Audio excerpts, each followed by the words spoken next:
vous avez bien mémorisé, la Jersiaise, c'est vraiment la numéro 1, la reine des races en termes de qualité du lait. Mais ce n'est pas tout. C'est aussi, on l'a dit, une vache performante. Et ça, c'est vraiment un trait de caractère, vraiment une qualité importante, l'efficacité alimentaire de cette race.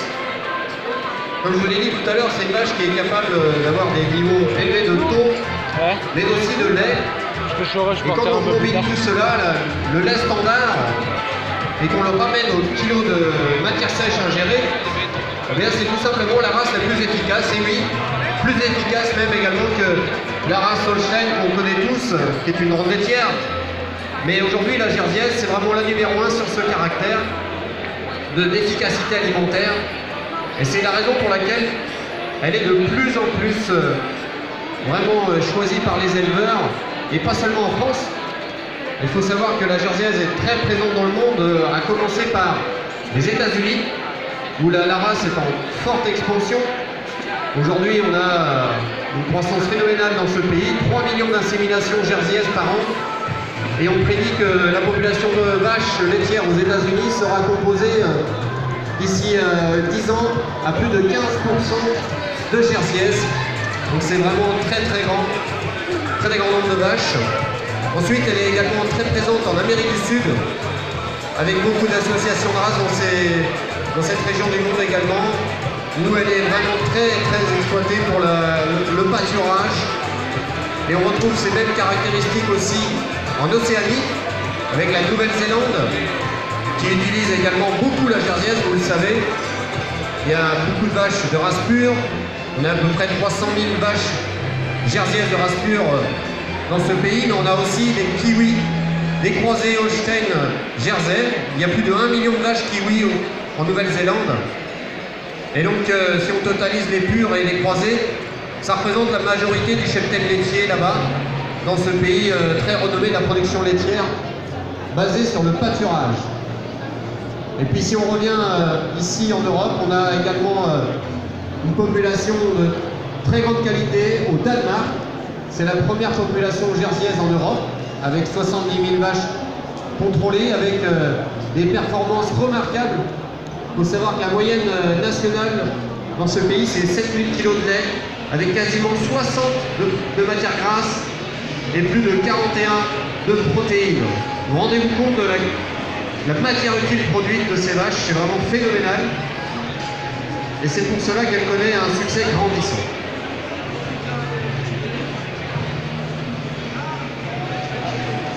Voilà, on a notre deuxième section avec, vous voyez, des vaches tout à fait matures, qui sont entre 4e et 5e lactation.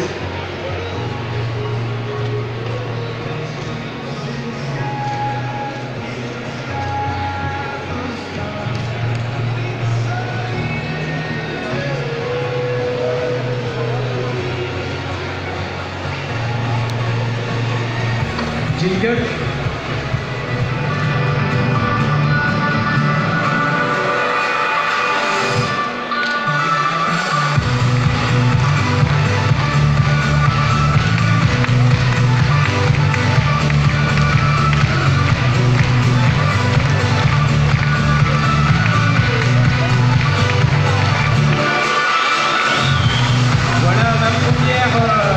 De cette section, une vache très complète avec une superbe mamelle, un bon ligament, une attache arrière très haute, très large, une belle attache avant. Voilà, c'est une vache qui me plaît très bien. C'est une vache très stylée dans son caractère. Donc voilà, je l'ai mis première. La deuxième vache, ensuite, cette vache-là. Donc une très bonne vache aussi, très bonne mamelle, bonne solidité, voilà. Merci. Allez, on peut applaudir, s'il vous plaît, 360, c'est Calice qui monte sur le podium. Bravo! Bravo, il y a du niveau. On les note les carottes. En deuxième, c'était donc flambé. À Patrick Gatt. Il y a peut-être une petite erreur de numéro, je crois. C'est correct. Flambé, donc Patrick Gatt dans le pilote. 359 Donc Hortense, qui était 3e de section de Gaille de Géniveau. Et enfin, 363 guerrières de la ferme du Clos dans le Puy-de-Dôme. On va continuer notre concours avec maintenant les vaches en 6e lactation. Là.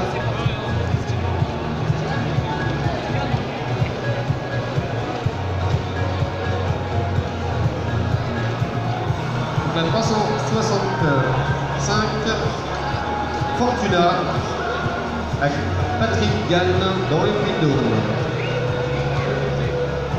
366 Comète Thierry Rochefort dans le Puy-de-Dôme.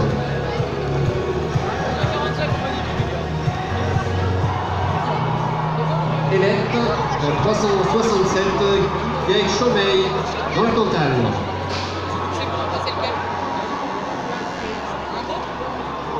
Et enfin Éclaireuse du gagne de la Tour de Franck et Hautes-Alpes. Vous voyez, nos éleveurs n'hésitent pas à venir de très loin pour converger ici à Cournon pour ce concours, ce premier concours officiel, je le rappelle, de la Jersiaise au sommet.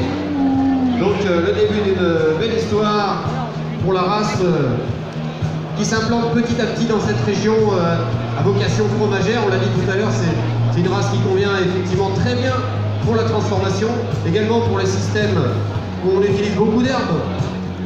Une vache capable de bien valoriser ce système basé sur le pâturage et sur l'herbe. Et puis c'est aussi une race qui offre, c'est le troisième grand atout de la race que je vais vous développer sur cette section, des grands atouts de fonctionnalité, de longévité, de santé. Donc des vaches, tout d'abord, qui ont une très bonne fertilité, précoce et fertile. La Jersiaise est capable de véler à partir de 22-24 mois. Donc c'est vraiment un retour sur investissement rapide par rapport à sa phase d'élevage. Ensuite, elle a une excellente fertilité, on l'a dit, avec un taux de retour vraiment au-dessus du lot. C'est la race laitière qui a le meilleur taux de fécondité. C'est d'ailleurs un grand atout puisqu'on utilise énormément de semences sexées sur la race Jersiaise. C'est la race numéro 1 en utilisation de semences sexées. Avec une diminution de la fécondité entre semences conventionnelles et semences sexées qui est la plus faible par rapport aux autres races, grâce à cette bonne fertilité. Et puis, on a aussi d'autres atouts de fonctionnalité, la facilité du vélage. Le vélage en race Jersiaise, c'est une facilité au quotidien puisque les vélages se déroulent sans assistance. On a des petits veaux qui sont vraiment, c'est vrai, petits à l'image de la race, 25 kg à la naissance, mais qui ont après une capacité à se développer et à croître rapidement. On a aussi une très bonne santé de la mamelle, avec moins de mammites en général, une bonne immunité générale de la race. Et puis, nous avons également des animaux qui ont des sabots très résistants. Vous avez vu la corne noire de la Jersiaise, c'est muqueuse noire, ce museau noir aussi. C'est un atout, puisque la corne noire est plus solide, plus résistante. Et donc, pour des vaches qui marchent beaucoup, c'est un atout. On a moins de problèmes au niveau des pieds, et donc une plus longue carrière. Et c'est aussi une vache qui est plus légère, c'est une vache qui fait environ 430 kg de lait, 430 kg de poids vif au niveau adulte. Et les vaches plus légères sont bien, c'est bien connu, ont moins de problèmes de pieds et membres. Ça explique aussi pourquoi cette vache est capable de durer et d'avoir une belle carrière. À Chemillé, il n'y a pas très longtemps, au concours départemental du Maine-et-Loire, nous avions une vache qui avait 10 lactations réalisées et qui a fait grande championne et qui était gestante pour le 11e veau. Elle était encore en parfaite santé, en parfait état de fraîcheur, c'était spectaculaire. Également dans ce concours, il y avait aussi une vache qui avait produit 90 000 kg de lait en lait standard. Vous imaginez une performance de ce niveau pour une vache qui est vraiment de petite taille, il faut le rappeler, donc qui ingère environ 16 à 17 kg de matière sèche.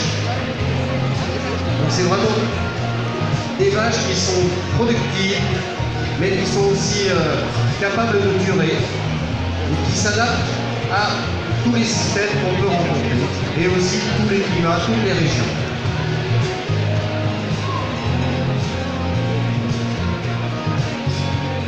Alors si vous êtes intéressé par la jersiaise, si vous posez des questions, vous voulez acquérir des jersiaises, venez nous voir. Jersiaise France, c'est l'organisme de la race qui travaille avec ses partenaires Ouest Génis pour la commercialisation des animaux, aussi bien les animaux nés en France ou bien étiquetés du Danemark pour répondre à la demande, puisqu'il y a plus de demandes que d'offres en France.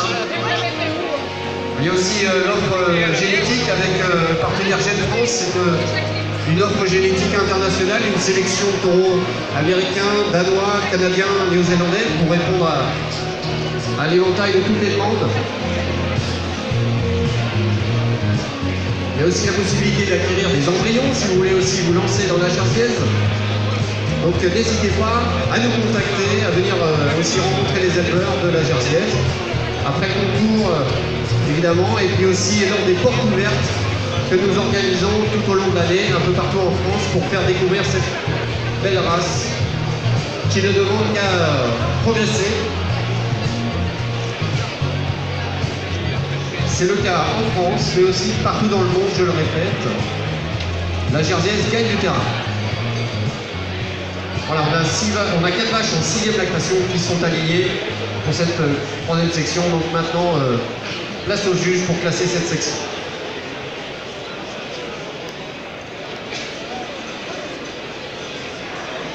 Jingle.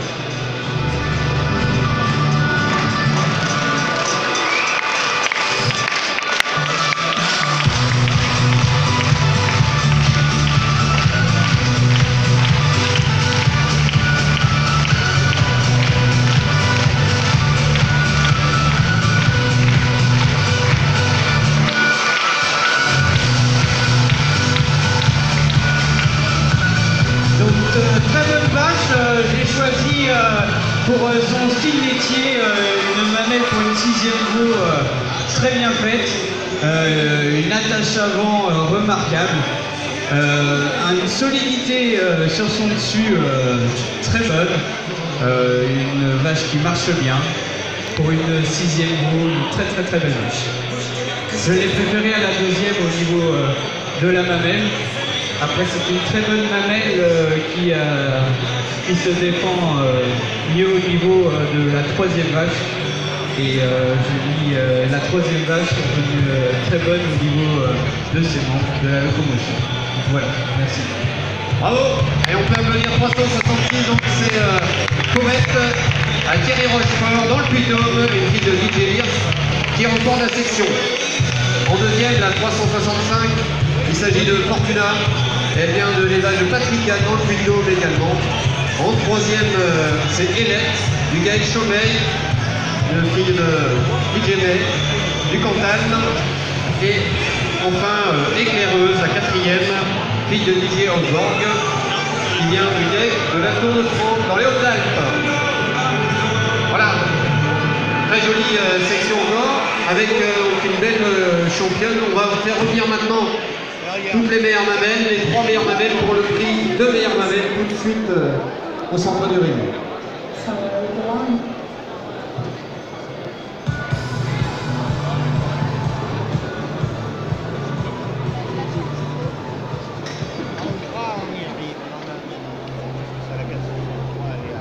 Et s'il vous plaît, on va mettre les 3 meilleures mamelles au centre du ring pour désigner la meilleure mamelle.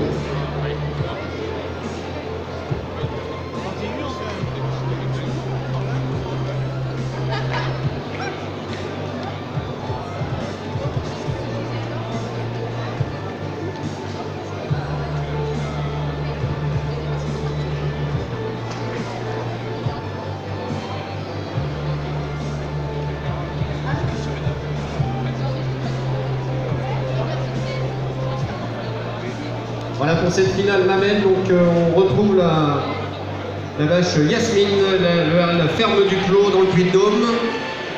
Ensuite Galice du Gaël de Géniveau dans le Lot-et-Garonne. Et la 366 Prouvette de chez Thierry Rochefort dans le Puy-de-Dôme.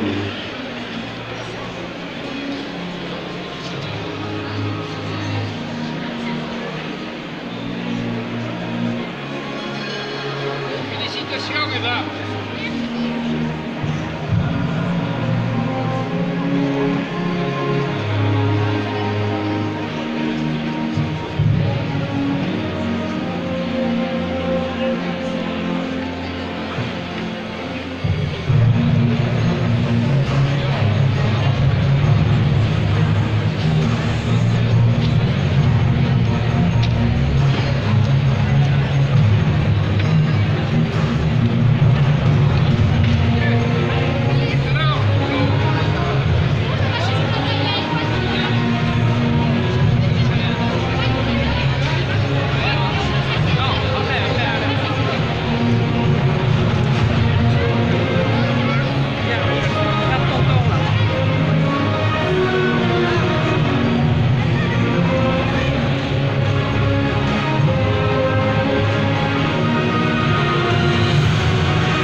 Elle est cachée derrière la vache. Et on va la voir tout à l'heure. Donc, jingle. Regarde. On encourage au frappe des mains. Et tape dans les mains. Et tapez. Tape dans tes mains.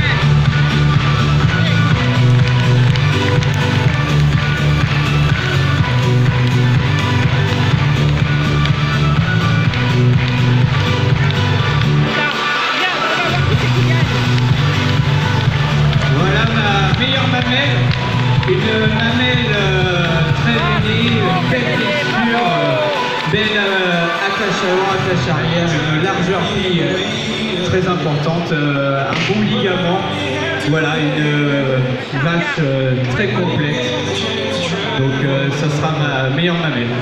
Merci. Bravo, on peut applaudir Galice. Bravo à le Géliveau. Cette fille de Légal qui remporte la meilleure mamelle de ce concours jersey. Vache en 4e lactation. Et écoutez bien, elle a produit en 2e lactation 6174 kg de lait avec 53,1 de TV et 42,6 de ton azoté. Donc c'est une vache qui, vous voyez, est capable de faire une très bonne performance également, en plus d'avoir une très bonne morphologie. Bravo! On va continuer maintenant avec l'élection de notre championne. On va demander aux vaches de nouveau de se positionner. Donc les 3 gagnantes de section, qui étaient également leur meilleure mamelle de leur section.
Voilà, alors avant que notre juge désigne la championne, on voudrait remercier les organisateurs du sommet d'élevage d'avoir accordé cette place à la Jerseynaise ici au sommet d'élevage avec ce premier concours officiel. Donc ce signe de reconnaissance de cette race et de son développement. Et aujourd'hui, les éleveurs sont vraiment ravis de participer, de se retrouver aussi dans un esprit de convivialité autour de cette race. Donc on invite tous les éleveurs de la Jerseynaise à nous retrouver après le concours pour échanger. Et puis tous ceux qui s'intéressent à la race, venez nous voir au stand Jerseynaise. On sera là pour répondre à toutes vos questions. Et on sera très très content, je pense, de faire connaissance, de vous expliquer comment nous sommes organisés, puisque il faut savoir que il y a un accompagnement si vous lancez dans la Jerseynaise. Vous avez aujourd'hui des partenaires pour faire du bon travail, avec une équipe sur le terrain également, des techniciens. Voilà, je pense que maintenant il est temps de désigner cette championne du concours 2017 de la Jerseynaise au sommet. Musique.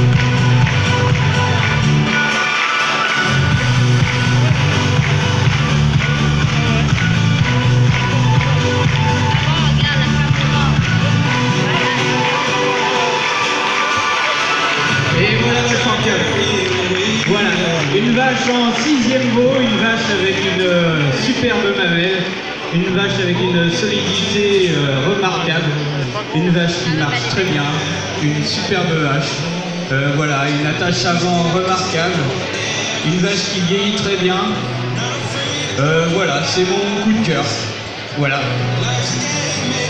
Eh bien, on peut l'applaudir, donc la championne qui monte sur le podium, c'est Fauvette.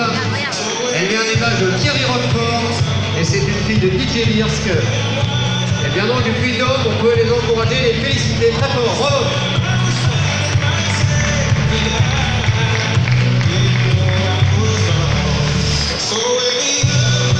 Voilà, merci à tous les éleveurs de la race qui ont participé, préparé leurs animaux. Et puis également à notre juge, puisque Thierry Gabory était notre juge aujourd'hui. C'est une première aussi pour lui. Donc on l'encourage et on le félicite pour ce travail de juge et pour de futures expériences également de jugement. Donc vous voyez, il y a la relève qui arrive aussi au niveau de notre équipe de juges. Bravo, félicitations. Et puis maintenant on va laisser la place également à la suite du programme avec le trophée des lycées. On se donne rendez-vous l'année prochaine. Bravo à tous les éleveurs. Merci à tous d'avoir suivi.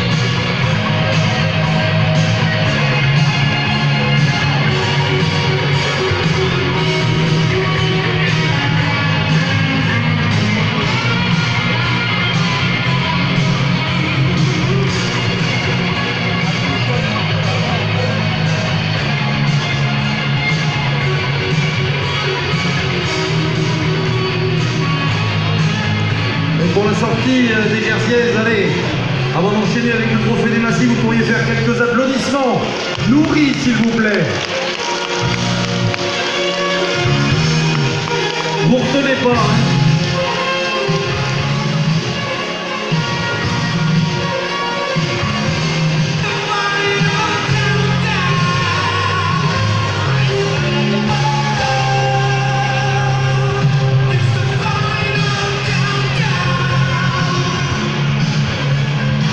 Et pendant la sortie des Jerseyaises, on va demander aux élèves participants au trophée massif de vite rejoindre l'entrée du ring derrière moi, derrière le podium, pour qu'on enchaîne assez rapidement. On a pris pas mal de retard, ce qui ne veut pas dire que le trophée massif sera la variable d'ajustement et qu'on aura l'heure exacte pour repartir sur le programme d'après-midi, mais on va essayer d'aller très très vite.